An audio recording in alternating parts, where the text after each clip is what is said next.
wabarakatuh. Halo teman-teman, kembali lagi bersama saya Andi Supriyadi.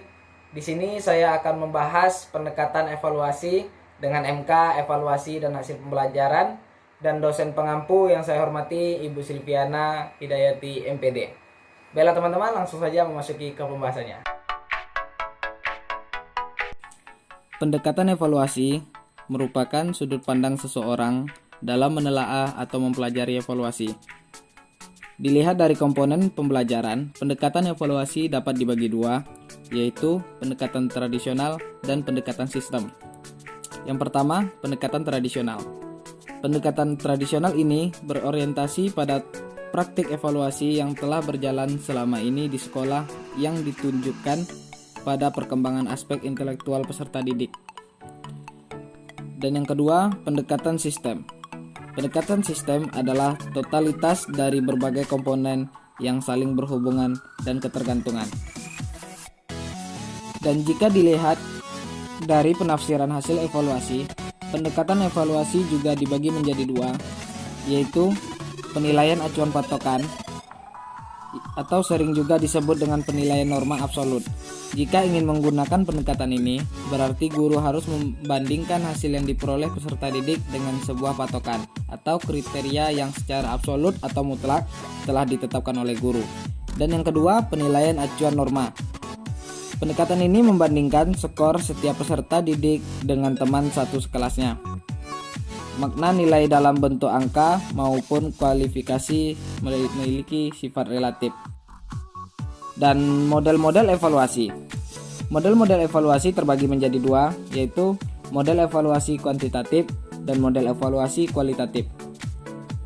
Evaluasi kuantitatif adalah penggunaan prosedur kuantitatif untuk mengumpulkan data sebagai konsekuensi penerapan pemikiran paradigma positivisme. Sehingga model-model evaluasi kuantitatif yang ada menekankan peran penting metodologi kuantitatif dan penggunaan tes. Adapun di antara model-model evaluasi kuantitatif adalah sebagai berikut. Yang pertama, model Taylor. Yang kedua, model teoretik Taylor. Yang ketiga, model Alkin. Model Taylor dibangun atas dua dasar, yaitu evaluasi yang ditujukan kepada tingkah laku peserta didik dan evaluasi harus dilakukan pada tingkah laku awal peserta didik sebelum suatu pelaksanaan kurikulum, serta pada saat peserta didik telah melaksanakan kurikulum tersebut. Adapun kelemahan dari model Taylor ini adalah tidak sejalan dengan pendidikan karena fokus pada hasil belajar dan mengabaikan dimensi proses. Padahal hasil belajar adalah produk dari proses belajar. Yang kedua, model teoretik Taylor. Model evaluasi kurikulum Taylor ini lebih mendasarkan pada pertimbangan teoretik. Model ini melibatkan variabel dan langkah yang ada dalam proses pengembangan kurikulum.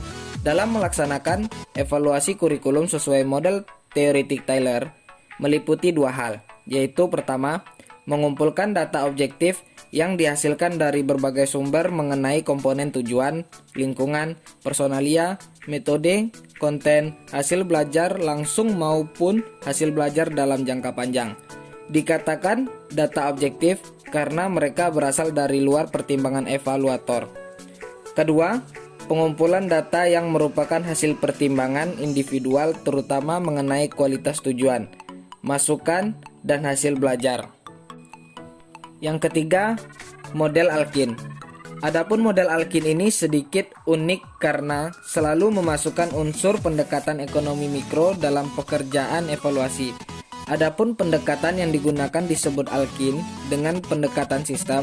Dua hal yang harus diperhatikan oleh evaluator dalam model ini adalah pengukuran dan kontrol variabel. Selanjutnya, model evaluasi kualitatif. Adapun model evaluasi kualitatif selalu menempatkan proses pelaksanaan kurikulum sebagai fokus utama evaluasi.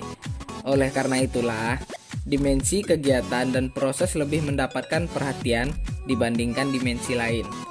Terdapat tiga model evaluasi kualitatif, yaitu pertama, model studi kasus, yang kedua, model iluminatif, yang ketiga, model responsif. Adapun model studi kasus adalah model utama dalam evaluasi kualitatif. Evaluasi model studi kasus memusatkan perhatiannya pada kegiatan perkembangan kurikulum di satu satuan pendidikan.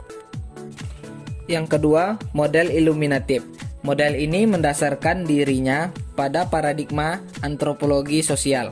Model ini juga memberikan perhatian tidak hanya pada kelas di mana suatu inovasi kurikulum dilaksanakan. Yang ketiga, model responsif.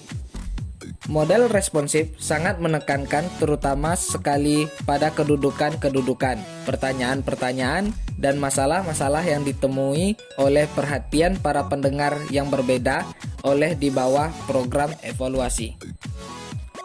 Model evaluasi responsif memungkinkan mengambil dua orientasi utama, yang mana saling melengkapi satu sama lain, yaitu satu, pembatasan terhadap kegunaan atau manfaat yang benar-benar ada yang sedang dievaluasi.